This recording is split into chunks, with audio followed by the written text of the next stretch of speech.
there's quite a long developmental pathway. So I've completed my exams in my massage techniques, and I'm doing a lot in the clinics now independently. The plan is for me to go back to university in September up in Glasgow, where I will then do the real heavy theory side of the specialty, which will then class me as a specialist. And then I will be free flying. Lymphedema isn't talked about enough. It's not made aware of enough. And even in my years as being a nurse, it was only when I found this job that I learned what lymphedema was. And that's quite a disappointing realisation when I see how prominent it is. There's a lot of research, but there's not much hard evidence for what does and doesn't work. And we offer treatments that we see work, and we see how it changes people. And that, to me, is the mystery behind it. There is an unknown element to it. And I just find it fascinating, and I want to learn as much as I can. It was really humbling for me, for Amanda to approach me and say, use me. It was really nice. And I had her in for some sessions, and I really got to feel her tissues and feel the fluid, the lymphatic fluid moving. And for me, that was incredible. And she gave me so much confidence, and her kindness as well. I can't thank her enough. I have the BRCA2 gene. So I immediately said I'll have a double mastectomy, and I had chemo, an operation, radiotherapy. I was left with two sort of saggy bits here, but just put that down to the scarring and all the work I'd had done, and was just grateful really for the work and to be here.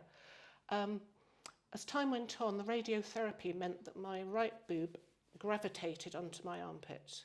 So I think it was 2 years later I had to have a second op.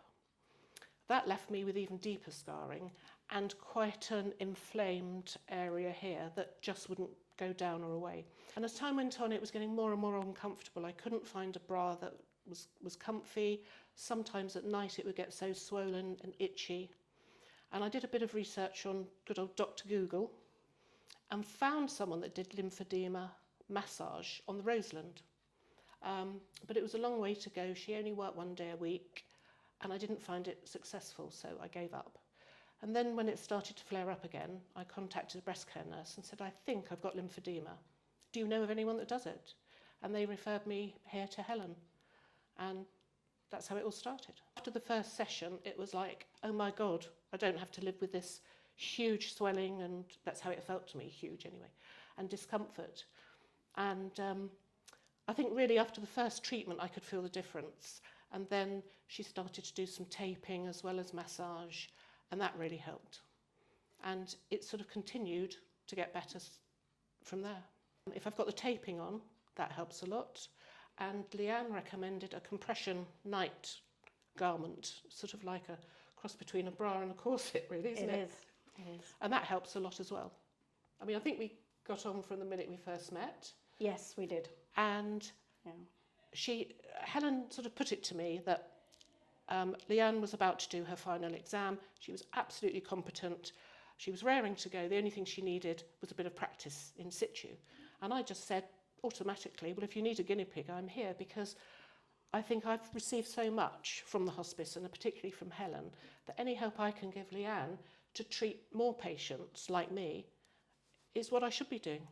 So when Amanda comes into clinic, we give a treatment called manual lymphatic drainage, which we call MLD. And that is a very gentle massage that just helps move the fluid, the lymphatic fluid, under the surface of the skin. It's a very, very effective technique that allows us to be able to move the fluid and encourage you to carry on doing so at home, don't we? Yeah. And it helps maintain the comfort for Amanda, because when you come into clinic, you can really see the swelling, you can really see that it's uncomfortable for Amanda. So for us to be able to work on that and feel the difference in the tissues as we're working, and to see the difference 40 minutes later is incredible. It's almost like having a half pump balloon when you come in, and when you go out, it's deflated. And that, just by the physical look is amazing. And then I put my bra back on and you think, oh, I can put my arm down. I haven't got to have my arm out like this. But I think the compression garment is working really well. And the taping, as long as I don't have it for too long and it has an irritation effect, that is also excellent. Yeah, I mean, there's lots of different methods of treatment that we can give. So we've got the compression, we've got the massage, we've got the taping. There's numerous things that we can try. And with Amanda, it's a bit of a mixture of all of them, isn't it, that we're trialing? So the taping is sort of on and off depending on how your skin is at the time. The compression garment Amanda wears every night. And that you've had now for what, a month? About a month, yeah. And it's made quite the difference. And I think we're now sort of seeing you a little bit less regularly, aren't we, as a result of that, which is really positive. It's really good because we've been able to extend it. Yeah, of course. Rather than come in every week, I can now come in fortnightly and still feel comfortable for the 2 weeks. Yeah.